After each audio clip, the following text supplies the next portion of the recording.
Hello, this is Monica Reinagel, and you're listening to the Nutrition Diva podcast. Thanks for tuning in.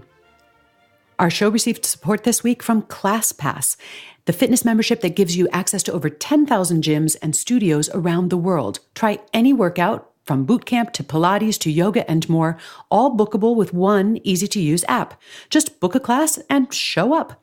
Work out with friends, try something new, or re-engage old hobbies like climbing or swimming. Start your free trial at classpass.com/try/diva. That's classpass.com/try/diva. If you live anywhere in North America, you're aware that we recently had an outbreak of food-borne illnesses linked to romaine lettuce. On the day before the American Thanksgiving holiday of all days, the CDC advised grocery stores and restaurants to stop selling or serving romaine lettuce and warned consumers to throw away any romaine that they may have had on hand.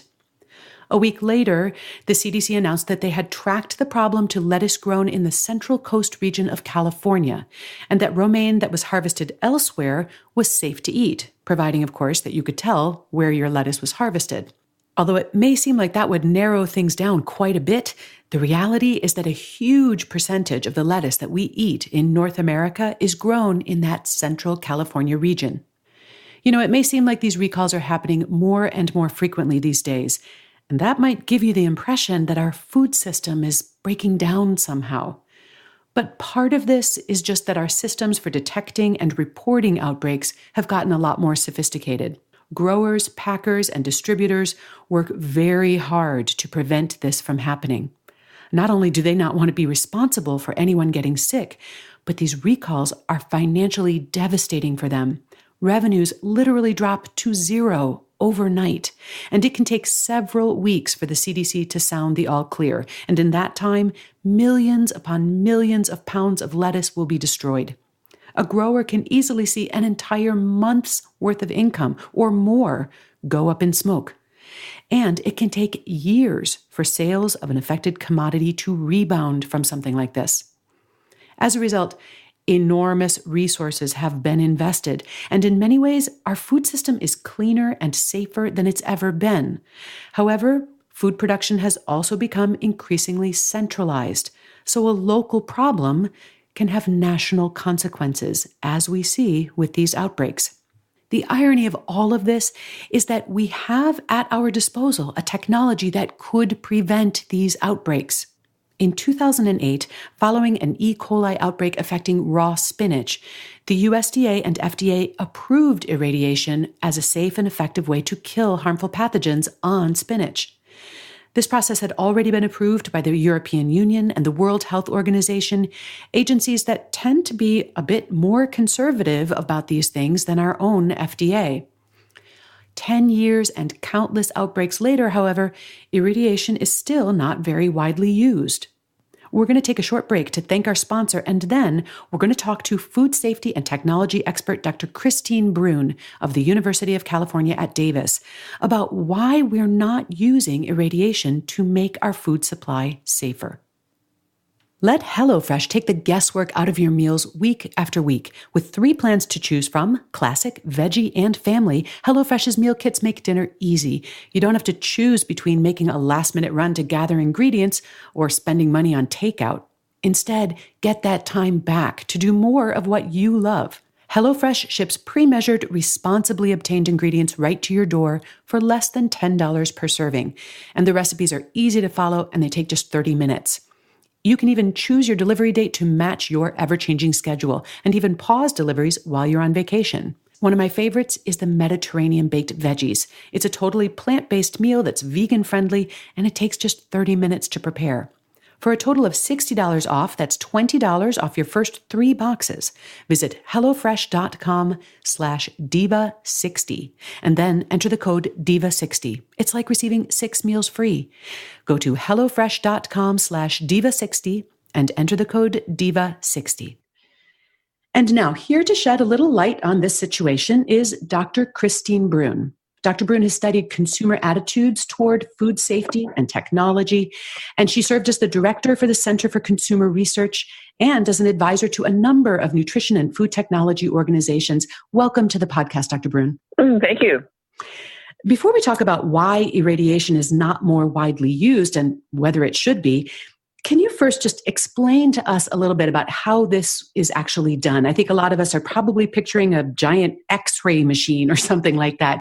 The product would be washed and packaged and then placed in a special facility or a special chamber where it is treated with X-rays or gamma rays. And this is very carefully measured. The exact amount determines the impact on the product. So for something like destroying bacteria, it takes a little bit more energy than something like destroying an insect, because bacteria are really tiny and it's easy to miss them in the rays that come out. The product that comes out is nutritious.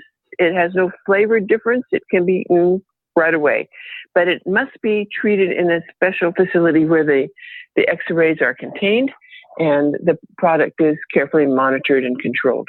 So you said this actually gets done after the product is put in the packaging. And that makes me wonder, what the ideal time to do this might be. I mean, on the one hand, we want to catch these problems before the stuff starts fanning out across the country. But on the other hand, the sooner in the distribution chain it happens, the more opportunities there might be for recontamination somewhere down the line. So do we do it at the packing plant or at the local distribution centers? The sooner you do it, the better. And doing it once the product is packaged prevents cross-contamination from other items. So that's the safest time to do it. You would not do it at the grocery store, and most certainly you don't do it at your home because we don't have these kinds of facilities. No, I guess we don't.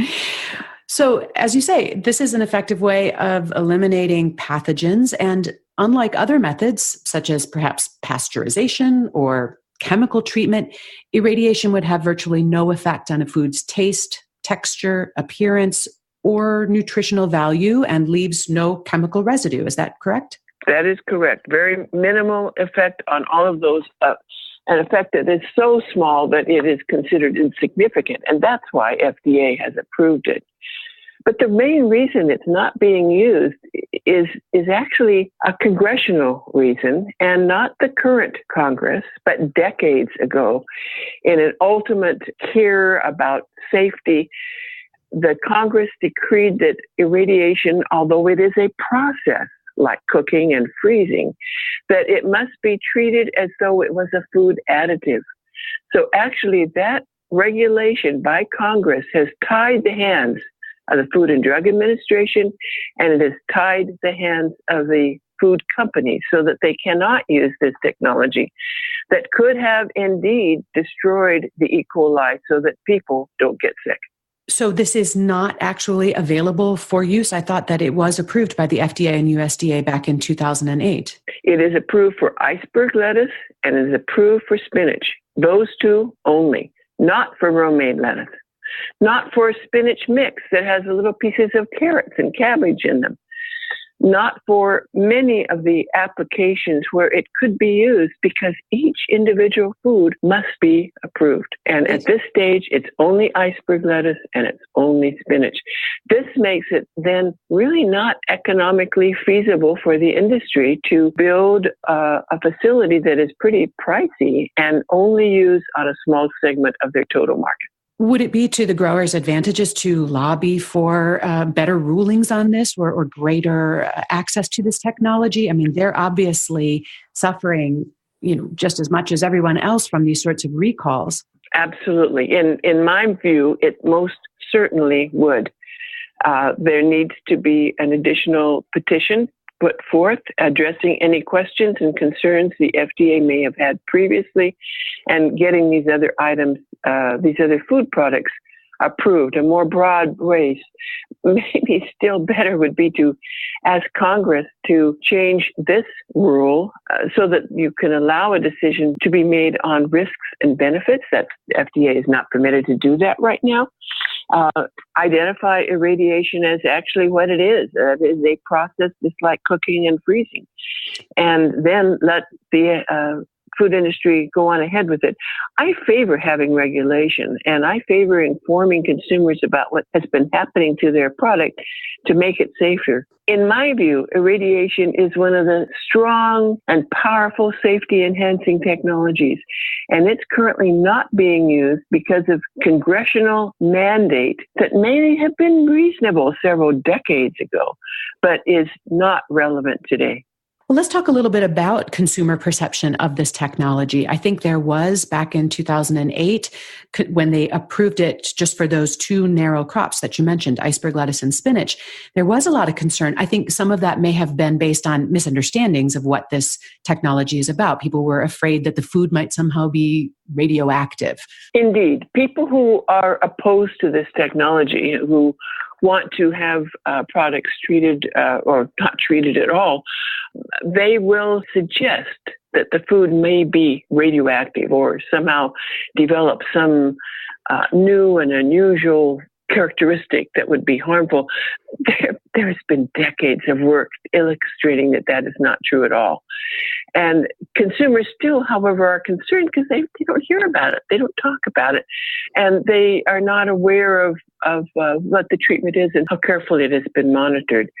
We have done research ourselves on attitudes, including some work just done a few years ago with over 700 consumers, where we told people, first of all, we just used the word irradiation, and not very many were interested. But once we indicated what the benefits, even in a sentence or two, we got interest in buying this technology up to 70 to 80%. So let those who want the safest foods for their family buy irradiated foods, and let those who prefer not to buy foods that's not treated. But in my mind, we should have the choice in the marketplace. So you would be in favor of labeling that would indicate that a food had been irradiation, and then we would have a job to do to educate consumers about what that meant and what the risks and benefits of that were. Well, you know, I'm an educator, so I believe in telling people what's happening and let them make a choice. So yes, I personally favor labeling it. Don't just use the words irradiated. Say why. Mm-hmm. It's irradiated for maximum safety. It's irradiated for your protection. Those are the terms that I would like to use. You're obviously aware of some of the arguments or fears maybe that consumers or other agents have made against this. Are there any concerns or fears or questions that in your mind are reasonable or would deserve further investigation? If you had asked me this question 20 or 30 years ago, I might have said yes. I've been looking at irradiation myself since the 1980s. And I believe every question and concern that I could imagine has been addressed and quite satisfactorily. They have done chemical studies on this product. They have done, that is, analyzing the chemistry of irradiated foods. They have also done various laboratory animal studies where animals have been given irradiated foods as 100% of their diet for many generations. There's been nothing ill effect that has resulted from all of this. I think the safety is quite well accepted, not only in the United States, but in every country that has looked at the technology and all the scientific groups that investigate this. So safety is really not the issue. There's the cost of doing it because the industry has to buy the equipment or rent the equipment. From the consumer's perspective, it's just a few pennies, on a package. The safety is so profound. Yes, and that might be one of the potential advantages to the fact that our food supply is becoming a little bit more centralized to these growing regions, is that kind of approach would be more cost effective to apply if a large proportion of the produce is kind of coming out of a few centralized districts. I mean, I've got produce in my backyard. I think many of us are fortunate enough to grow our own something, whether it's apples or lettuce or spinach, but we also buy these things from the supermarket. So let's do the best we can in our own garden, but let's be comfortable with the safety of the products we buy at the supermarket by having them treated in a way that keeps them as safe as possible for our family. So now that we have so much more research, as you say, that's one by one extinguished any remaining doubts or concerns, and we are seeing these outbreaks crop up more and more frequently because of better detection and reporting, and we're aware of the financial impacts of these. Do you think that we might be approaching a tipping point here where Congress might be more amenable to reevaluating that decision and opening the gates for this technology to be more widely used? I would certainly hope so. I mean, we all have people that we love, and we want to keep them safe. We used to think that ground beef and poultry were the greatest cause of foodborne illness, but in recent years, it's been fresh produce. We cook poultry, we cook ground beef, and we might accidentally cross-contaminate it at home, but we eat our lettuce raw. We eat our spinach. Well, I like it cooked as well, but we eat many of these things raw. We need to have a higher step in sanitation here. And the Centers for Disease Control and Prevention has examined this technology and indicated how many lives could be saved if products were irradiated. And it is profound. You're saving lives by using the technology. So if that means talk to your congressman, if it means talk to your supermarket, whatever way, we need to be moving forward now. Well, I want to thank you so much for your insight and your expertise on this, Dr. Bruhn. I think it's a technology that some of us don't have a lot of exposure to and reason to feel suspicious of, but it is always helpful to know more when we're trying to weigh these costs and benefits. Yeah, thank you so much. Delighted to share this information. And by the way, I have irradiated ground beef in my freezer because I like to act on what I speak about. I want to keep everyone who eats at my house safe. So I buy irradiated foods whenever I can. Well, thank you so much for joining us. Hey, if the holidays are taking a toll on your healthy habits, Get Fit guy Brock Armstrong and I have put together a little daily motivation and inspiration that will help you make the most of this festive season without throwing your healthy habits under the bus. You can sign up for our Healthy Holiday Toolkit at nutritionovereasy.com/holiday. The Nutrition Diva podcast is produced by Nathan Sems with editorial support from Joe Muscolino and our wonderful team at quickanddirtytips.com. If you enjoy the show, please consider giving it a review on iTunes. It really helps others discover the program. And if you'd like to connect on Facebook or Twitter, you'll find me at Nutrition Diva. Have a great week and remember to eat something good for me.